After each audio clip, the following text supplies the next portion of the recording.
Welcome back to Good and Crazy News, y'all. It's your boy Aki, and I'm back with another episode. Y'all know I got my mama up in here. Say hey, mama. How's everybody doing? Y'all know what? This lady go from dying to having a good time in like moments. Y'all know I got my trusted co-executive producer up in here. What's up, guys? Oh goodness, y'all! Heavy day. But you know what we gonna do? What? We gonna celebrate. Mm-hmm.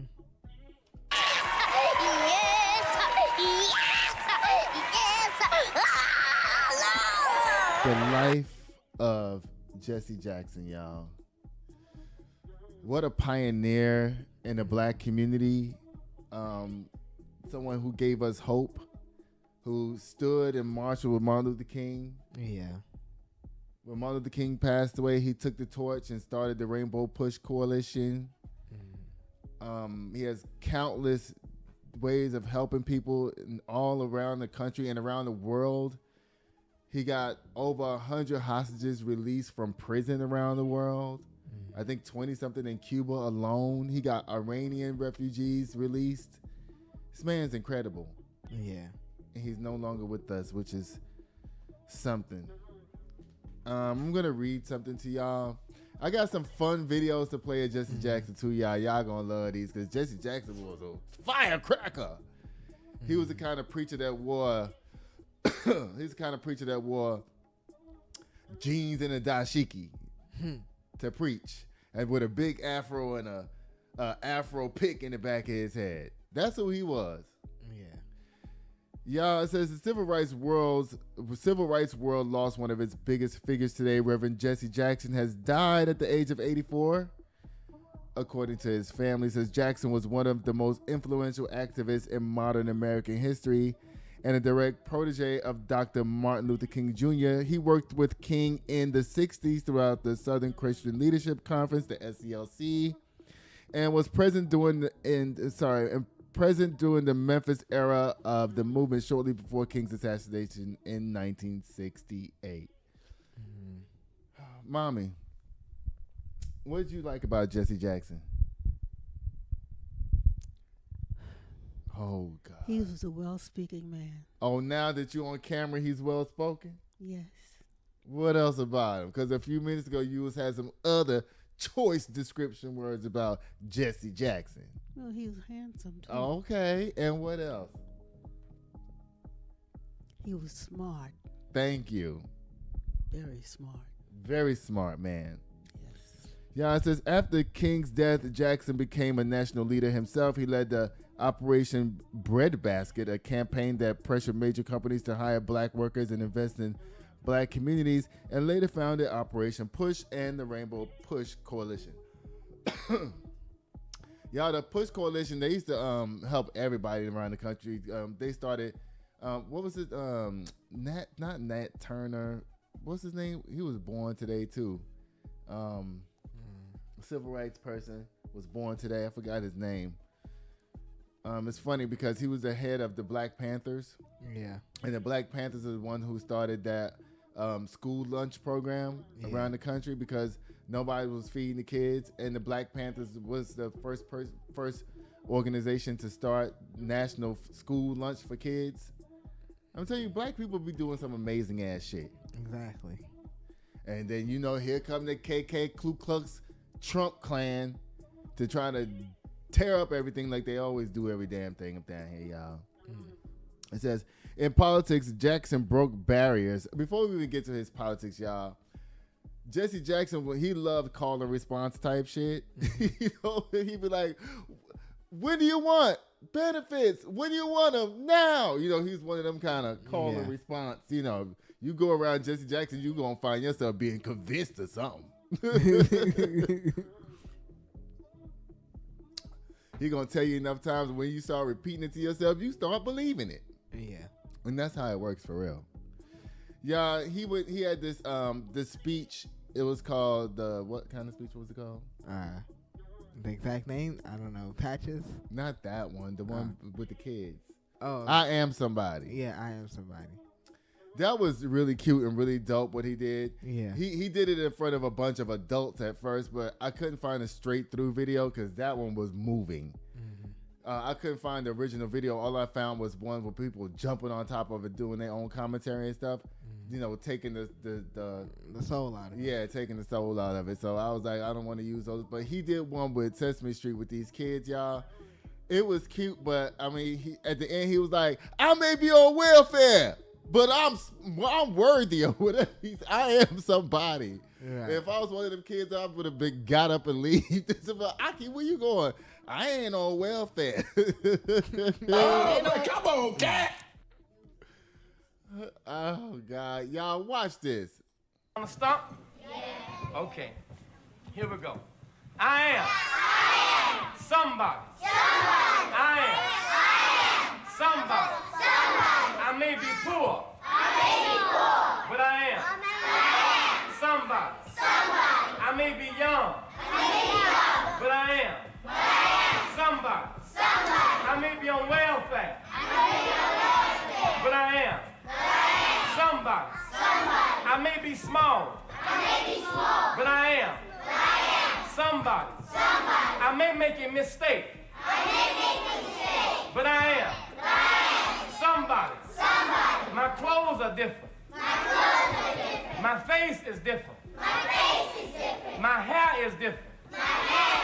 But I am somebody. I am black, brown, white. I speak a different language. But I must be respected, protected, never rejected. I am God's child. I am somebody. Give yourself a big hand.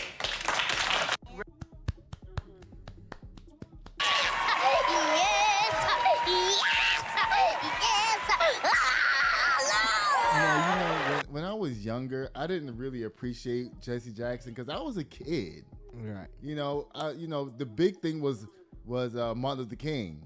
You know, then it was like Jesse Jackson, Al Sharpton, who else, mommy? Hosea Williams, those guys.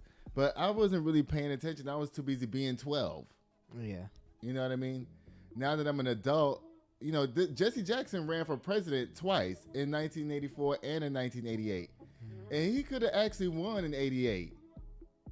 He had, during his 88 speech at the DNC, he had this one speech about patches that was really amazing, y'all. I want to play it for y'all. This is when he was running for president in 1988. This is in Atlanta, Georgia, at the Omni, of all places. Atlanta be building so many stadiums. They had like 3 stadiums in that one spot since the Omni. It was the Omni, then it was Phillips Arena. Is it still Phillips Arena? It was the Omni. I guess it's still Phillips Arena. I don't know. But anyway, y'all watch this. It's incredible. This is from his DNC speech. Common ground. What is leadership if not present help in a time of crisis? And so I met you at the point of challenge in Maine, where paper workers were striking for fair wages. I want to start it over. I want to bring up a point that Jesse Jackson was talking about unity way before anybody else was talking about it. He was talking about bringing people together, black people, gay people, white people, farmers, poor people, rich people, everybody. You know, bring your patch. Yeah, I'm going to start it over right now. What is leadership if not present help in a time of crisis? And so I met you at the point of challenge in Maine, where paper workers were striking for fair wages. In Greenfield, Iowa, where family farmers struggle for a fair price. In Cleveland, Ohio, where working women seek comparable worth. In McFarland, California, where the children of Hispanic farm workers may be dying from poison land, dying in clusters with cancer.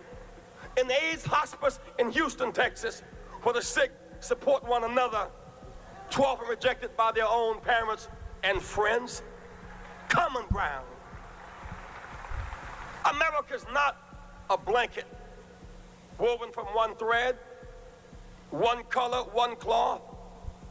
When I was a child growing up in Greenville, South Carolina, and grandmama could not afford a blanket, she didn't complain and we did not freeze. Instead, she took pieces of old cloth, patches, wool, silk, gabardine, croaker sack, on the patches, barely good enough to wipe off your shoes with. But they didn't stay that way very long. With sturdy hands and a strong cord, she sewed them together into a quilt, a thing of beauty and power and culture. Now, Democrats, we must build such a quilt. Farmers, you seek fair prices and you're right, but you cannot stand alone. Your patch is not big enough. Workers, you fight for fair wages, you're right, but your patch labor is not big enough. Women, you seek comparable worth and pay equity, you're right, but your patch is not big enough. Women, mothers who seek Head Start and daycare and prenatal care on the front side of life, rather than jail care and welfare on the back side of life, you're right, but your patch is not big enough. Students, you seek scholarships, you're right, but your patch is not big enough. Blacks and Hispanics, when we fight for civil rights, we are right, but our patch is not big enough. Gays and lesbians, when you fight against discrimination and a cure for AIDS, you are right, but your patch is not big enough. Conservatives and progressives, when you fight for what you believe, right wing, left wing, hawk, dove, you are right from your point of view, but your point of view is not enough. But don't despair. Be as wise as my grandmama. Pull the patches and the pieces together, bound by a common thread. When we form a great quilt of unity and common ground, we'll have the power to bring about health care and housing and jobs and education and hope to our nation. Ooh, Lord, child. Did y'all love that? Yeah, That was dope. it was. And that was in 1988. Now, in 84, he ran. He was, I don't think he made it out of the primaries in 84. But 88, he made it. No, he didn't make it out of the primary 88 either because he wasn't the nominee. But he could have won, though, for real. Yeah. Something happened in 88 also why he didn't win. You know, we got to bring up a little bit of shade, y'all. Y'all, he had went down there and started talking about the Jews, calling them a disparaging name. It says in 1984. Oh, I'm sorry. This is in 84. It says in 1984, during his earlier presidential run, Jackson was recorded referring to New York City as Hymietown. Mommy, what's a Hyme? I don't know. You don't know? Might have been talking about somebody else. No, Lord. It says a derogatory reference to Jewish people. The comment became public and caused major backlash, especially among Jewish voters who had traditionally been a strong Democratic voting bloc. Jackson apologized publicly and repeatedly met with Jewish leaders and spent years repairing relationships, but the damage politically lingered into the 1988 race. Many voters and donors still distrusted him, and opponents used to question his electability. It says there were also other hurdles. The Democratic Party's super delegate system favored established candidates. Media coverage often treated his campaign as symbolic rather than viable. Well, they always treating black folks like that anyway, so he was out there to try to prove something wrong. But guess what he started doing? He started paving that way. He cleared that grass. He took all the grass out the way and took all the dirt out the way and sifted the dirt. He sifted the dirt and made a pathway to the freaking White House. Came through with a truck of asphalt. and paved that way so that Obama can walk right to that bitch.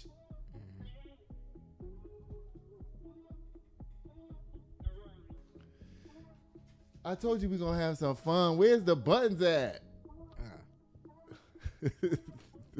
You could have played Little Boy Yes on me for that. I mean, I was going off. Jesus Christ. It says the movement shortly. Okay. Okay, we read all of that. But I will tell you this, that though Jesse Jackson and Obama didn't really see eye to eye a lot of times, but their families were very close to each other. I think that Jesse Jackson's daughter was in one of Barack Obama's family member wedding or something like that, or the other way around or whatever. You know, so they're both from Chicago. Well, we know Jesse Jackson's from Mississippi, I think, but, you know, his adult life in Chicago. So, you know, they were close.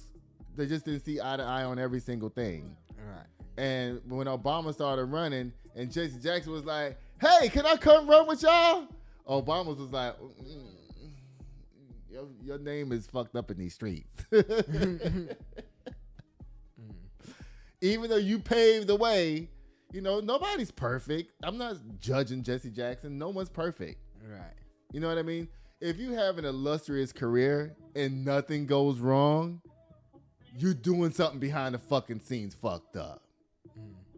Some kind of, you know, you either breaking some rules, stealing, robbing from somebody, or you doing something. Yeah. You know what I'm saying? Yeah. But Jesse Jackson's a good man, good man, y'all. And when Barack Obama was running for president,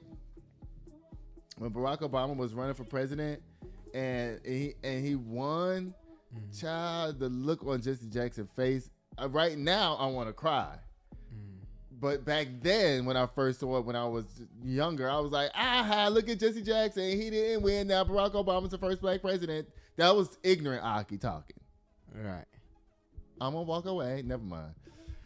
I could have played that for me, to myself.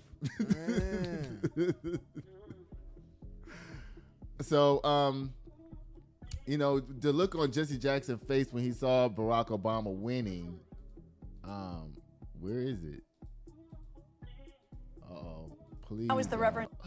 Where is it? Not showing that? No. Oh, it's behind that. Okay, y'all. When he seen that that Barack Obama won, y'all, the look on Jesse Jackson's face, oh my God, y'all. It was like nothing I never seen a grown man do before. And to be honest with you, the first time I saw this, you know, like I said, I was really ignorant. But now looking back at it now, to see how he was looking, he had to feel so many emotions at this point in time, like pride, you know, happiness, a happiness for himself, a happiness for Martin Luther King, who died for voting rights. Yeah. And that was his brother. And then to actually live to see the first black president. Could you imagine the feelings going through him at this point in time? His face was flooded with tears, y'all. Flooded with tears. Yeah. And you could see him choking back, like trying not to burst out in tears. And then people in front of him are going, yay, Obama. And, you know, he's surrounded by what Martin Luther King wanted. It don't matter if you're black, white, Jew, Gentile. Now, look, he's standing amongst the people while he sees a fellow black man win president of the United States because everybody voted and did the right thing. I mean, right, Mommy? Yes. Could you imagine? Because I'm not going to lie, when I was younger, I never thought that I would live to see the first black president. I didn't. I never imagined that. I never thought that. Why is it not showing up again? I never thought that I would see the first black president. Never. See, when you was born into, like, by the time you got your full consciousness, Barack Obama was the president. Yeah. Right? So you grew up with the black president. Like, you don't know what it was like before this, all the fucking shenanigans that went on before this with Ronald Reagan dropping crack and cocaine on black cities. Yeah. Yes. We had Richard Nixon and fucking the only good president we had since I was alive when I was little was Jimmy Carter. And he barely lasted he only had one term. Jimmy Carter, he only had one term. And they ran him out of there so quick because he was the nicest man you ever wanted to meet. And he was real. He was nice. He built homes for the homeless and everything. Yeah. They was like, you too nice to be up there here. You got to go. And then, right, mommy? And so then we had Ronald Reagan, the devil. Then we had George Bush Sr., the devil. George Bush Jr., the dumb devil. Then we had who came after that? Oh, we had Clinton in there somewhere. Clinton 2 terms for Clinton, and him and his getting swallowed up. Yeah.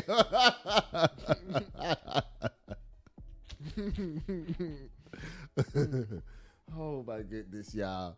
And then we had Barack Obama 2 terms. And then we got stuck with Donald Trump's stupid ass. Good thing he can't run again. By Trump. No, this is his 2nd term. You only get 2 terms. Oh, goodness, y'all. Thank you, Jesse Jackson. You are an ancestor now. Rest in power. We love and respect you so much. I have one more thing I want to play for y'all. It's an interview after, he was seen crying. It's an interview. Let me see if I can get the video to come back up again. How was the Reverend? Okay.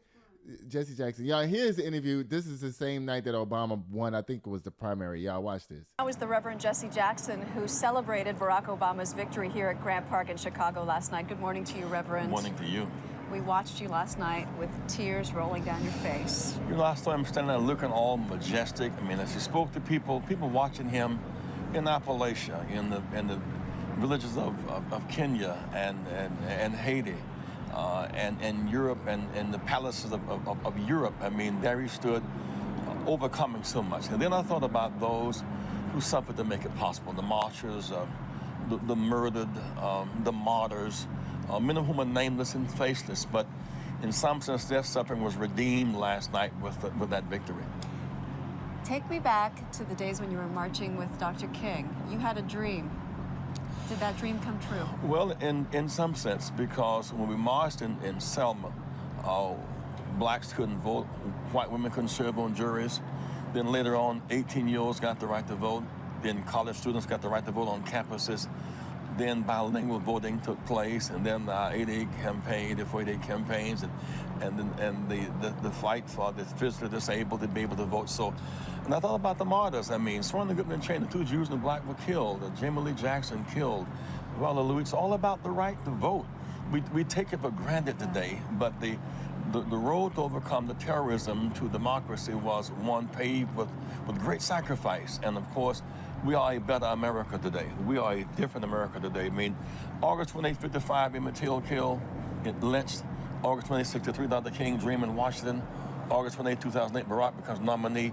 The way he's speaking about Obama right now is just so lovely, and the way how he's speaking about everything is just so amazing. And he's coming off the dome with this shit. Like, look at his eyes right now. His eyes are looking up like he's really getting this information in real time during this interview. America is a work in progress. And last night we saw that work in a most magnificent way expressed. Did you think also, Dr. King, about your presidential quests in 84 and 88 and how you laid the foundation for his victory yesterday? Well, I thought about it, but not much. I would not even want my analysis to detract from his race because it was such a disciplined campaign. He had this vision of reconciliation. He had this will to fight with his wife by his side, Michelle, who is so poised and she's so smart.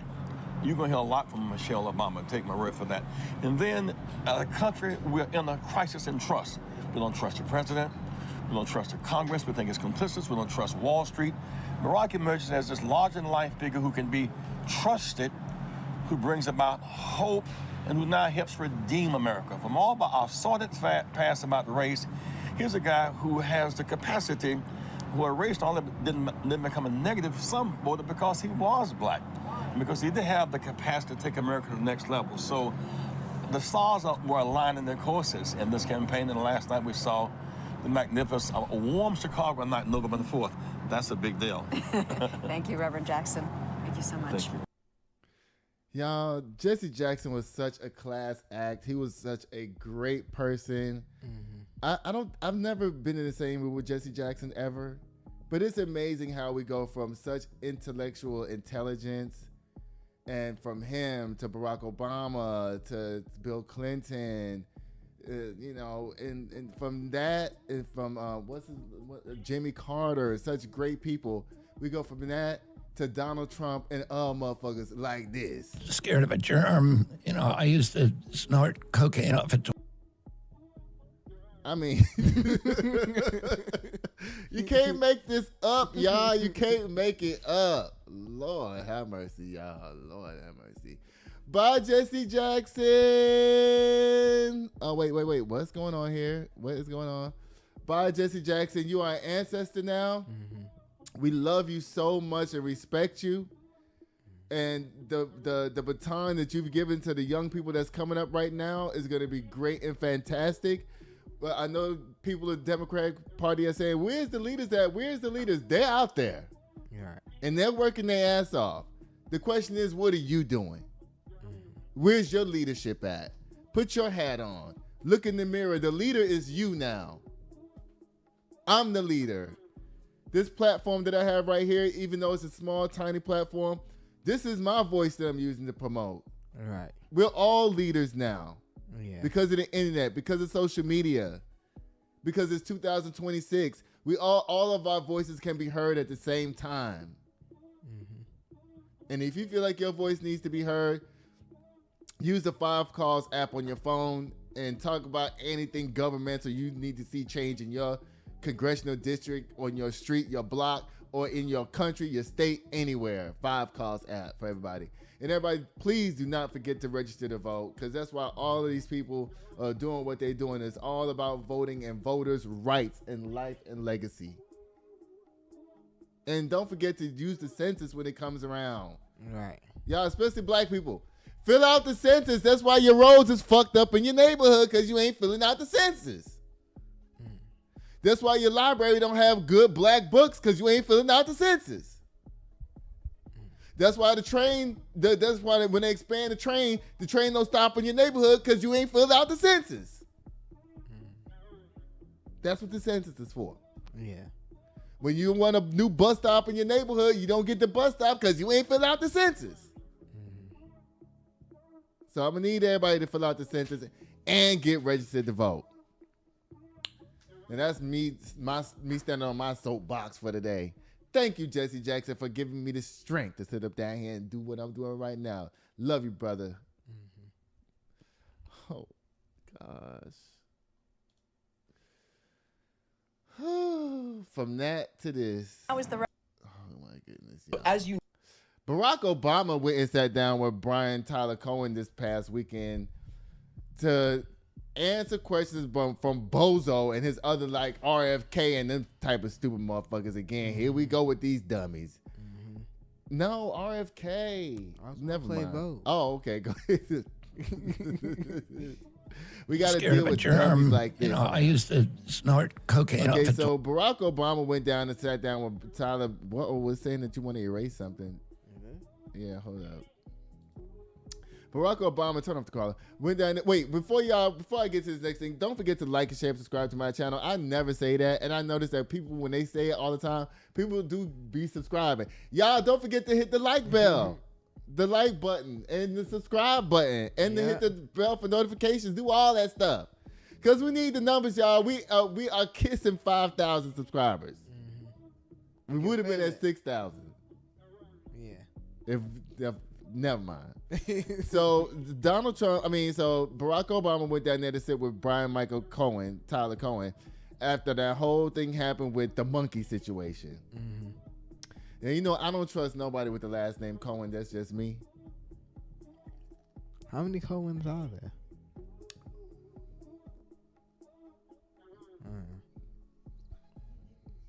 there? Exactly.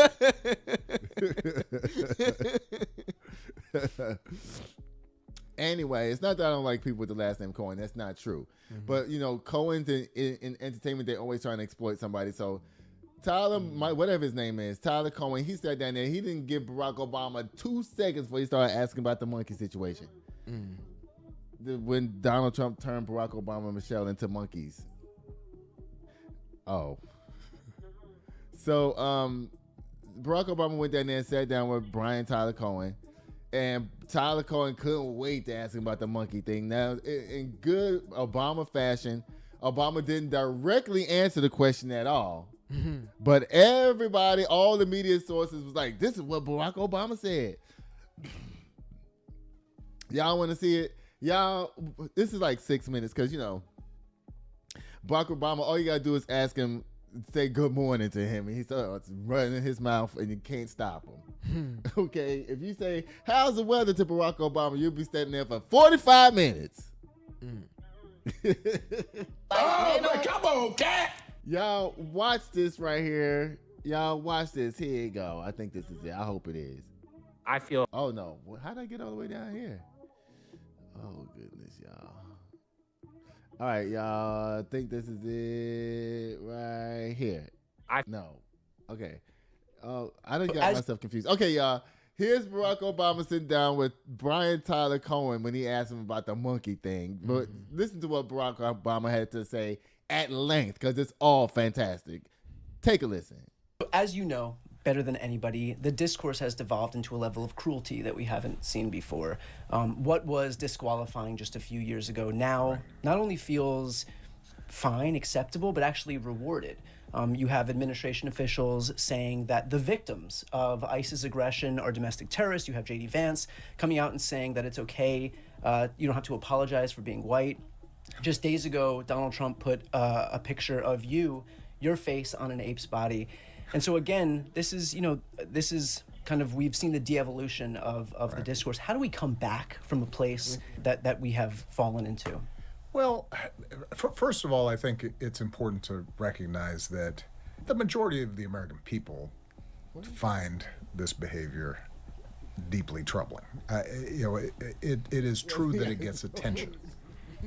It's true that it's a distraction. But, as I'm traveling around the country, as you're traveling around the country, you meet people. They still believe in decency, courtesy, kindness, and there's this sort of clown show that's happening in social media and on television. Don't be talking about social media now, Barack Obama, because I'm trying to help your ass right now. And what is true is that there doesn't seem to be any shame about this among people who used to feel like you had to have some sort of decorum and a sense of propriety and respect for the office, right? So that's been lost. But the reason I point out that I don't think the majority of the American people approve of this is because ultimately the answer is going to come from the American people. And we just saw this in Minnesota, in Minneapolis. It is important for us to recognize the unprecedented nature of what ICE was doing in Minneapolis, St. Paul, the way that federal agents, ICE agents, were being deployed without any clear guidelines, training, pulling people off, out of their homes, using 5-year-olds to try to bait their parents. Yeah. All the stuff that we saw, tear gassing crowds simply who were standing there, not breaking any laws. So the rogue behavior of agents of the federal government is deeply concerning and dangerous. But we should take a moment to appreciate the extraordinary outpouring of organizing, community building, decency, neighbors. Barack Obama, you just got through slamming me for doing this. Now you're talking about, yeah, we should be happy about community organizing. Buying groceries for folks, accompanying children to school, teachers who were standing up for their kids, not just randomly, but in a systematic, organized way, citizens saying, this is not the America we believe in, and we're going to fight back, and we're going to push back with the truth, and with cameras, and with peaceful protests, and shining a light on the sort of behavior that in the past we've seen in authoritarian countries, and we've seen in dictatorships, but we have not seen in America. And that kind of heroic, sustained behavior in sub-zero weather by ordinary people is what should give us hope. And it should remind us that at the end of the day, the way we get a democracy that's working, the way we get policies that actually are helping working families get ahead, the way that we restore norms, rule of law, decency, it's going to be because we, citizens, are activated and paying attention and saying enough and saying, we have a different idea of what the American family should look like and community should look like. And that is what I'm seeing across the board. So, I was on a panel a while back, and I said, a lot of the values that we say we subscribe to, during easy times, during peaceful times, it's easy to say we believe in those things. Right, when they're not challenged. When they're not challenged. It's easy to believe in free speech when it doesn't seem like the government's trying to crack down on free speech. It's easy to say that we believe in the golden rule when we aren't at risk of being arrested when we exercise the golden rule. Yeah. Right now we're being tested. And the good news is what we saw in Minneapolis and St. Paul, and what we're seeing in places across the country, including here in Los Angeles, has been the American people saying, no, you know what, at least a good number of the American people saying, we're going to live up to those values that we say we believe in. And as long as we have folks doing that, I feel like we're going to get through this. Y'all. As you know, better than that we have. But the reason President Rabat Dalama done spoke. Mm-hmm. He said, look, that it's going to be up to the people. Just like Jesse Jackson was saying. Just like everybody always say, it's up to the people. Yeah. When the people decide, that's when we going to know. Right, Mama? Yes, sir. All right, y'all. Oh, goodness. I wonder if Barack Obama... You know what? Barack Obama's probably going to eulogize Jesse Jackson. I can almost guarantee you that. Eulogize him. Speak at his funeral. Huh? Who? Jesse Jackson. Today. I wonder if Donald Trump is going to be shady and not let Jesse Jackson's casket be in state at the White House or wherever his state capital is or something like that. The Rotunda. Oh, Lord. Every president. Well, he wasn't the president, but like people like, you don't have to be the president to be so big in society where your body gets to be at the, some type of state department, not the White House, but the Capitol, the Rotunda, your state Rotunda. Because we went to go see Coretta Scott King in Georgia at the Georgia Rotunda, the Capitol, the Rotunda in Georgia. We went to go see her there. I'm quite sure like people like Martin Luther King, they have big state funerals, so Jesse Jackson, child. I might have to go to Washington D.C. or something for Jesse Jackson's funeral. I'm not even lying. If it's in Chicago, I'm definitely going because it's a straight shot. Boom. Oh yeah. It is. It's a straight shot to Chicago from here. All right, y'all. Thank y'all. Oh, wait, I was about to say thank y'all for watching. Y'all, I'm back hungry again. Y'all, it says MJ. Wait, who is MJ? Michael Jackson. Oh, y'all. Thank you, Barack Obama, for shutting it down. Okay, I forgot all about that already. You know what we're dealing with right now. You know what kind of people we dealing with up down here. Scared of a germ. I used to snort cocaine off a That's what we got right now, y'all, as leaders. Can you believe that?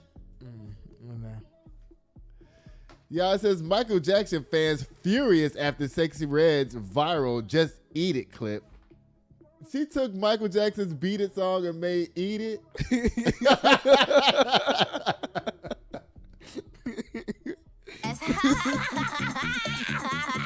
I don't even want to know what that's about. That is so disrespectful. Yeah. That is disrespectful. You know what? Sexyy Red made a song with Michael Jackson's, I guess with the beat or whatever to, Michael Jackson had the song, Beat It. She said, well, some eat it. Yes.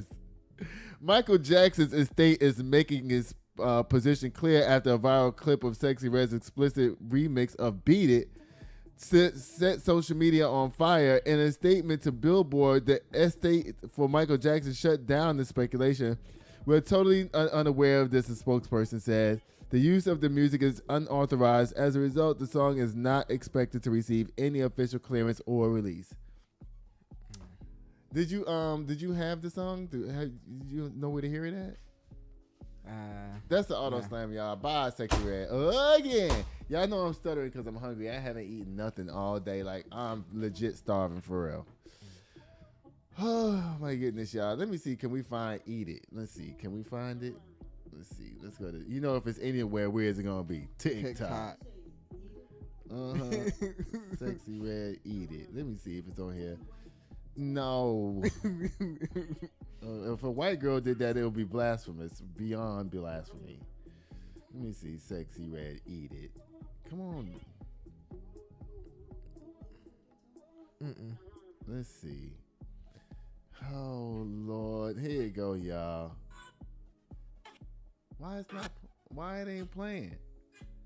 Child, Michael Jackson state them ran down to the internet and chopped everything up.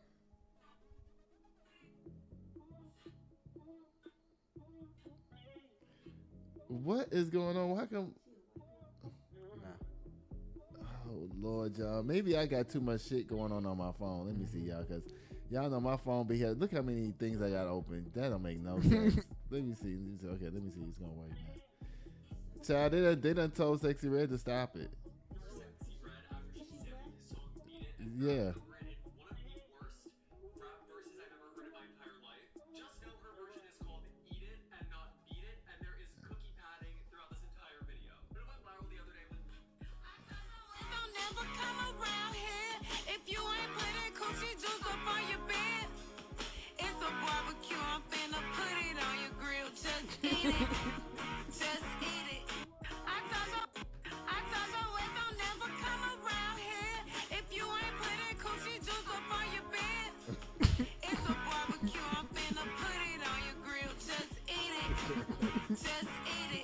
This is so disrespectful. I mean, yes. That is so disrespectful for real. Like, come on, y'all. Y'all just taking out legendary songs. At least when Kendrick does it, they do a song called Luther, paying homage to Luther Vandross, not disrespecting his name or disrespecting his song. When Sexyy Red do something, she gonna take your shit and just rip it up and turn it into a piece of trash. Just like her.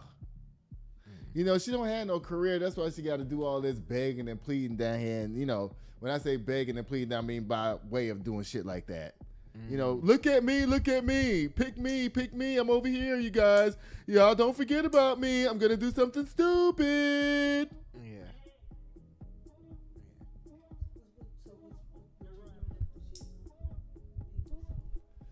Why you don't put the mic to her when she's talking? What you say again, Mama? Is this on the radio? No.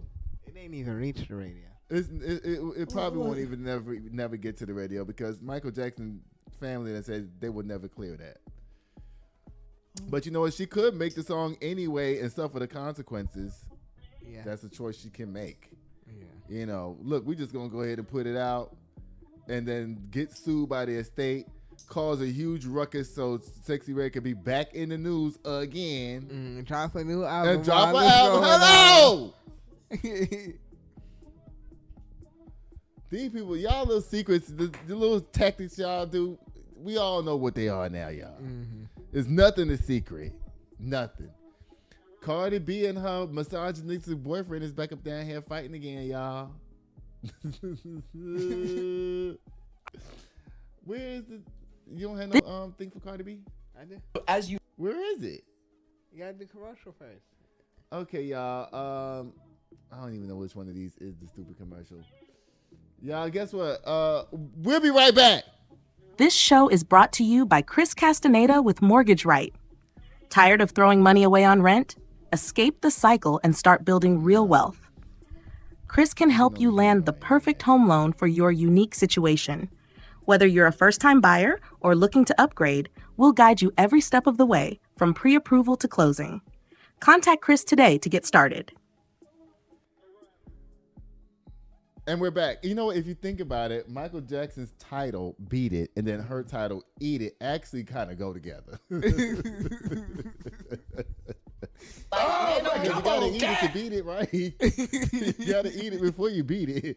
You can't beat it before you eat it. You gotta eat it first, then beat it. Okay. I guess she thought of that. You know what? We should just say eat it, because they weren't even thinking about the context of his song. They was just going by the title. Huh? What? I'm trying to do tops. Did you turn it off? Did you had a caution light up there earlier? Did you clear out the caution light? You sure? Yeah. Okay, well, press minus and press plus again. Let me take the commercial off. Now try. It's not playing for real? I don't know what to tell you. The outro is on. There it goes. Something just happened. Do it again. First of all, you pushing the buttons too random. I can already feel that, because you like, don't treat it like that. Treat it like you wanted to do something. Never mind. Let me get back to the show, y'all. Tops would be good to hear though right now, for real. Y'all. You said after the commercial was Cardi B. Let me see. That's not Cardi B. That's not Cardi B. Oh, that's Cardi B. Don't be trying to look at me like I'm stupid or something. Don't do that. You're mispositioned. Let me look at Stefon Diggs up close. Let me see something. That's him? That's Stefon Diggs.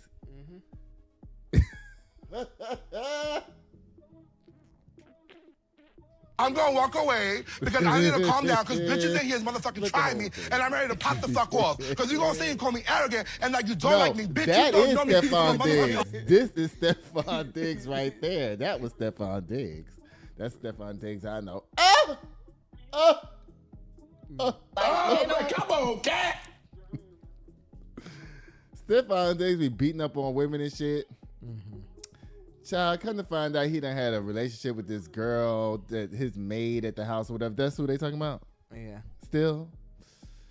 Child, it says that Cardi B reveals where relationship with Stefon Diggs stands after Super Bowl breakup buzz. Because, he was up there hugging another girl before he went to hug Cardi B. I seen it. This comes from People Magazine. White folks gossip. It says the rapper 33 says she isn't fucking with Diggs during her Los Angeles stop on her Little Miss Drama tour while seemingly responding to a comment from Bia. That's the other girl? Nah, that's a whole different rapper.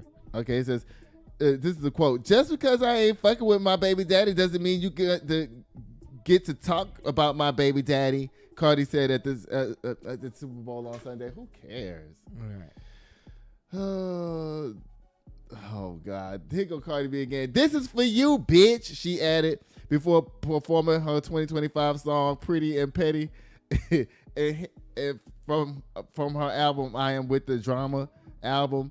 The song is a diss track for Bia and opens up with the line, name 5 Bia songs going pointing in your head. Oh, y'all, I told you I'm stuttering because I'm hungry. It says, name 5 Bia songs gun pointing to your head. Okay, so, Cardi, you're not giving yourself no props by saying that because you said 5 songs. Mm-hmm. I mean, ask me to name 5 of your songs. Nobody could barely do that either. So, the fact that the number is so high is actually props for Bia. Dang, you're right. I can only name like 3, 4. You actually gave Bia props on that. Sorry. Says days early on Thursday, February 12th, Bia responded to a post on X of Cardi performing at the aforementioned song. She took a jab at Diggs 32, writing, can you name someone with more baby mamas than receiving, y'all? I can. And I know that. You know what? Never mind. Child.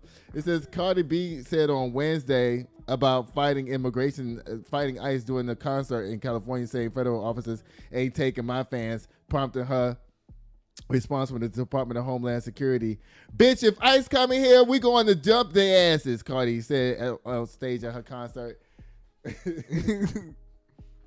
I believe her too. Yeah. Sick them people on them people, child. Bye, Cardi B. Oh, Stefon Diggs. You know what? He must just have a big penis. That's the only thing. He must. Because he's not cute at all. Let me stop. I'm not going to do looksism, Shane. I remember I told you we ain't going to talk about black people's looks. Right. Unless they doing something stupid, like snorting cocaine off of toilet seats. Scared of a germ. You know, I used to snort cocaine off of Oh, Lord, y'all. Oh, God. Bye, Cardi B. Bye, Stefon Diggs. If you don't get that, you got to type in Good and Crazy New Stefon Diggs on my show channel, and you'll see the reference. Oh, goodness, y'all. All right, let's see what else is going on down here. Okay, y'all. Y'all know the Olympics are happening right now in Italy. The Winter Olympics are going on right now. I feel heartbroken I think about that the what's United happened. States, I think that America, the United States in particular, is muting the Olympics in our country. Because I was sitting in the garage last night and I was thinking to myself, I was like, normally you can't escape the motherfucking Olympics. Right. You know what I'm saying? Now I have found myself hunting for clips. Yeah, that is weird. I'm like, what's happening with the bobsled? Like, let me look it up. You know, then online you'll even see the whole competition is just like clips. Right. I'm like, what's going on with the Olympics? And there's no YouTube ads for it or anything. Normally when you go on NBC, it's like the Olympics 24/7. Yeah. Now you got to go to NBC Sports to see the Olympics. It's like it's being buried for what? No, but they don't want the athletes speaking. So a lot of the athletes at the Olympics are, they're being, see, this is what I have a problem with.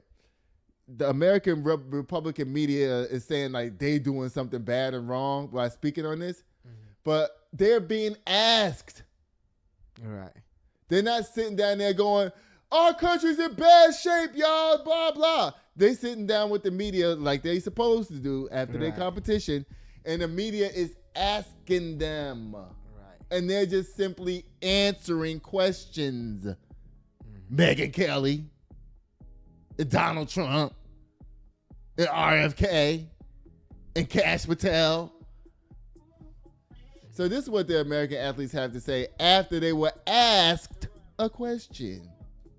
I feel heartbroken about what's happened in the United States. I think that as a country, we need to focus on respecting everybody's rights and making sure that we're treating our citizens as well as anybody with love and respect. And I hope that when people look at athletes compete in the Olympics, they realize that that's the America that we're trying to represent.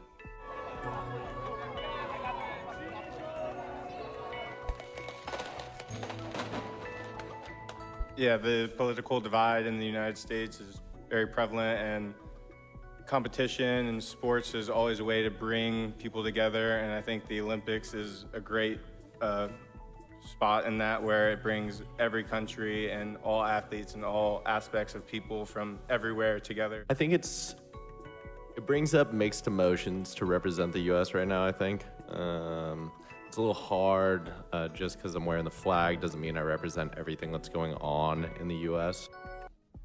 All right, now y'all heard what the athletes had to say. There was really nothing bad that they said. They was just like, look, our country shit is kind of fucked up right now, and I don't agree with what's happening. They have a right to not agree. It's America, y'all.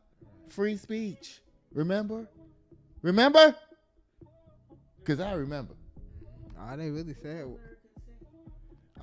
said was basically like, I don't really like what's going on in the world right now. So at this point, I'm just representing where I'm from, and my family, and my friends, and my whatever. Right. But that's you shouldn't even say that shit, because now that's called pussy popping right there. You're not supposed to do that. You're supposed to stand on business and say, shit is fucked up in my country. Stand on business. Yeah.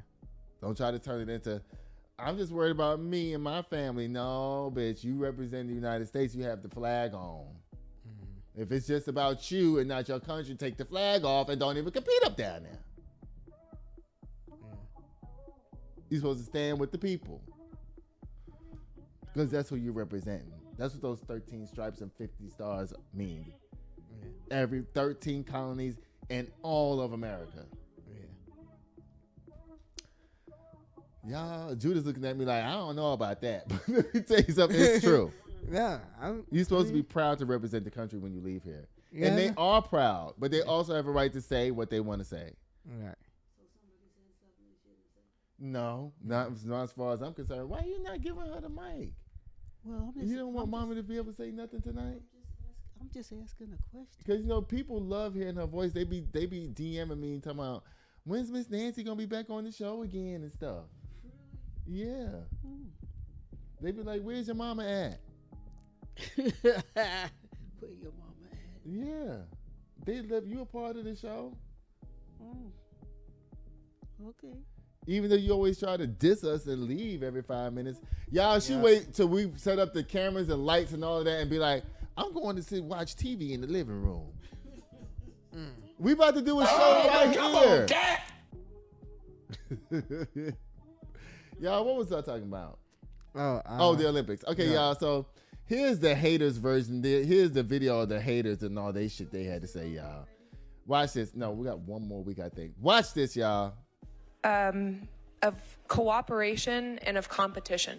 The online reaction from Trump supporters to Schifrin and other Olympians was swift. It brings up mixed emotions to represent the U.S. right now, I think. And when skier Hunter... Did y'all see that Donald Trump called the girl a loser and all kinds of shit? Like, yeah, the president called her a loser. Like, come on, man. Like, look, Trump actually tweeted that the girl was a loser. Look at what Megyn Kelly had to say. Let me see what racist ass Megyn Kelly got to say. I can't stand her ass.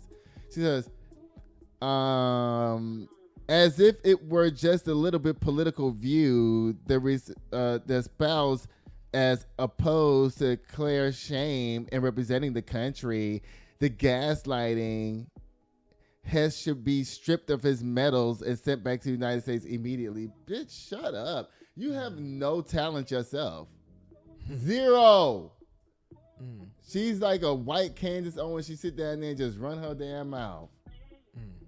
Oh, goodness, child. Keep going. Online reaction from Trump supporters to Schifrin and other Olympians was swift. It brings up mixed emotions to represent the U.S. right now, I think. And when skier Hunter Hess said this... just because I'm wearing the flag doesn't mean I represent everything that's going on in the U.S. President Trump himself lashed out, calling the Olympian a real loser.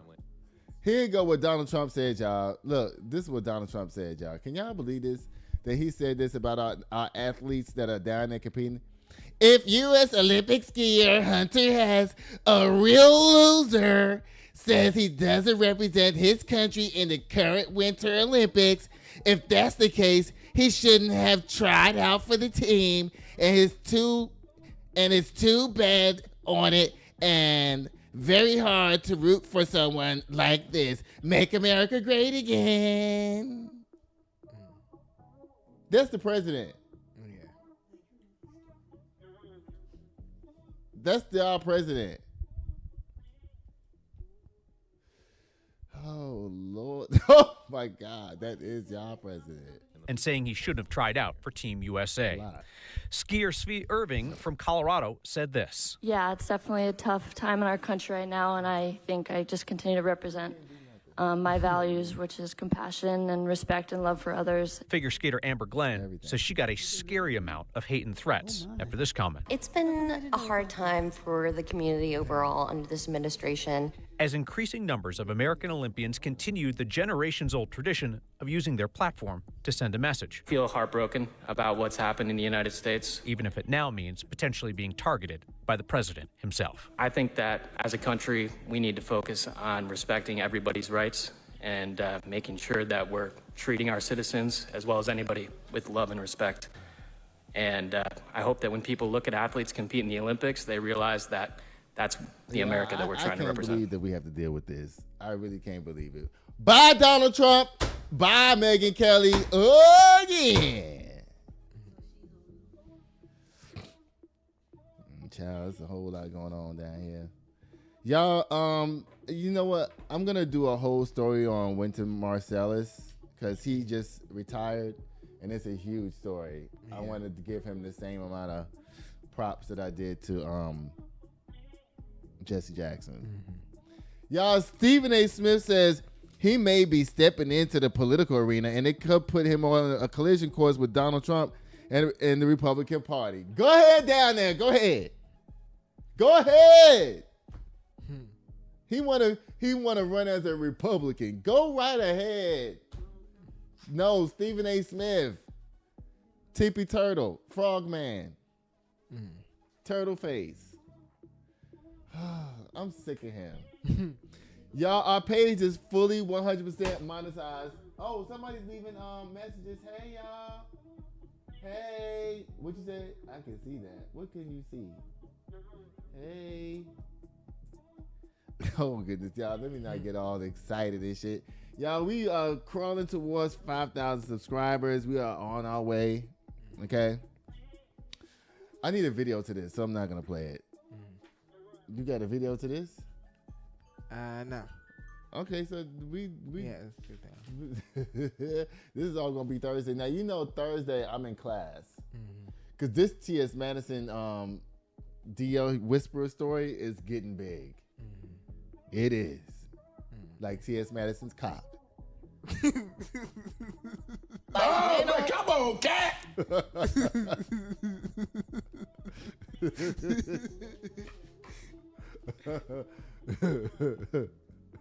Because T.S. Madison is a cross-dresser. Let me stop. Let me not do that. I love the LGBT. I'm going to walk away because I need to calm down because bitches in here is motherfucking trying me and I'm ready to pop the fuck off. Because you're going to say and call me arrogant and like you don't like me. Bitch, you don't know me from a motherfucking... I'm just playing, y'all. I love the LGBT community. I love trans people. I love them and everything. That was just a joke, okay? Y'all, guess what it's time for, y'all? It's time for boom, the Kim K Slam. I didn't do men's gossip. She's right. I'm the one that's wrong because I didn't do it. Oh. Y'all, Jesse Jackson's an ancestor now. Rest in power. We love you. This morning, mommy. Well, I didn't hear it. We talked about him for 25 minutes just now. Well, you don't listen to everything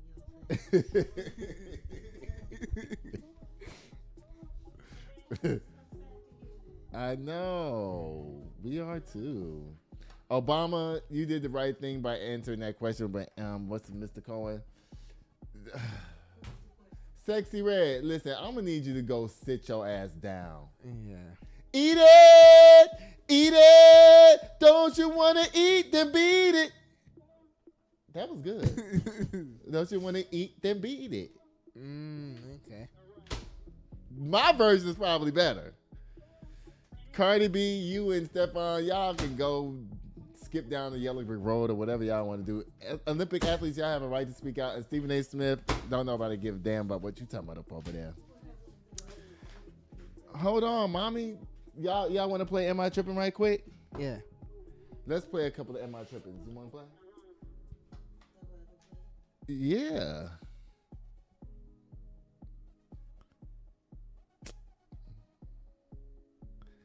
Start talking to something while I look at these. My bad. It's a... Y'all, you can only get the Am I Tripping game at amitrippinggame.com with Reese Colbert. You can't find this at 5 and Below, Walmart, or Target, and other places, especially not Target, because you ain't supposed to be up in there anyway. So you got to go to amitrippinggame.com if you want this game. There's 2 versions to this, and she got another game too, but it's really good, y'all. That would look interesting. Yeah.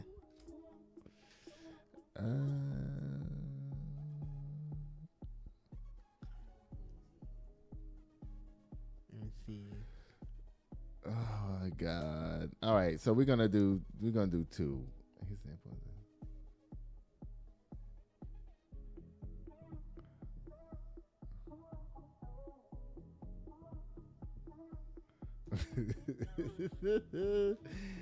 Oh goodness, you don't know how to say nothing while I'm looking at stuff. Like you can be having a conversation with her. I mean, come on, bruh. Okay, so I heard that you're gonna try to work day shift at your job so we won't miss the show no more. Talk about it. Okay. Huh? I mean, I was thinking about it, yeah. Because it kind of doesn't hurt you to work daytime because, I mean, you get an hourly pay. So to work days, it probably doesn't even hurt you. Yeah. So it's probably losing a few dollars, not that many. Yeah. Y'all, okay. Here's the first Am I Tripping, y'all? All right, this one person has, a credit card that lets them go into one of those Satirian lounges and shit at the airport, and somebody else that they with don't have it. So it goes like this. It goes, I get to the airport early to soak up my lounge perks. Instead of riding with me, my boo showed up late, expecting me to drop everything and let him in. Nope. I hit him with, I'll see you at the gate. Am I tripping? That's her boo, like her boyfriend? Yeah, she's tripping. No, she's not. I don't think she's tripping. If y'all supposed to be together. No, but he showed up late. You're right. Like, she wanted to use her lounge points to go, get pampered at Delta Lounge and shit. He gonna show up late, tell us come let me in. No, I'm relaxing this shit. My shit is all spread out. I got my snacks, my drink, my wine going and everything. You late. It's only so much time before you get on the plane. So go sit your ass over there at the gate, and I'll be over there when it's time for me to come over there. Yeah, he mad for no reason. Because it says, I get to the airport early. Oh, wait a minute now. It says, I get to the airport early to soak up my lounge perks. Instead of riding with me, my boo showed up late. It's okay, so I'm still right. My way of thinking. So Judah says not tripping. I mean, Judah says tripping. We say not tripping. Yeah. Okay.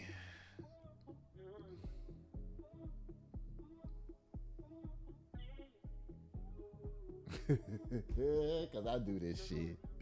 It says, I'm not one to argue, but when I'm mad at my mate, I let them feel it in the little things, like leaving clothes and dishes everywhere, just to push their buttons. Am I tripping?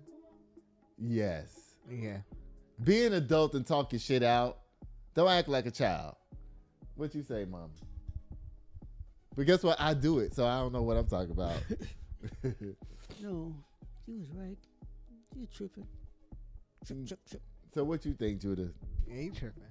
Yeah, just be an adult. Talk shit out. Even though, like I said, I do that in my real life. Cause I mean, every now and then it's cool to be petty. Yes. It says, I paid for an exotic vacation with my partner only to find out they were cheating. So I canceled their flight home and told them to get their side piece to foot the bill. Am I tripping? No. Take their ass home best way they can. I smell pizza burning. Okay, y'all, We love y'all. Oh, how can people get in contact with you? On Instagram at Judas Photography, JUDAHS_photography_.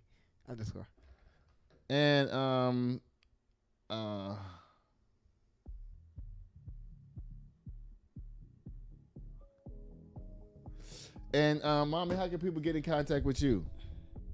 Don't bother me.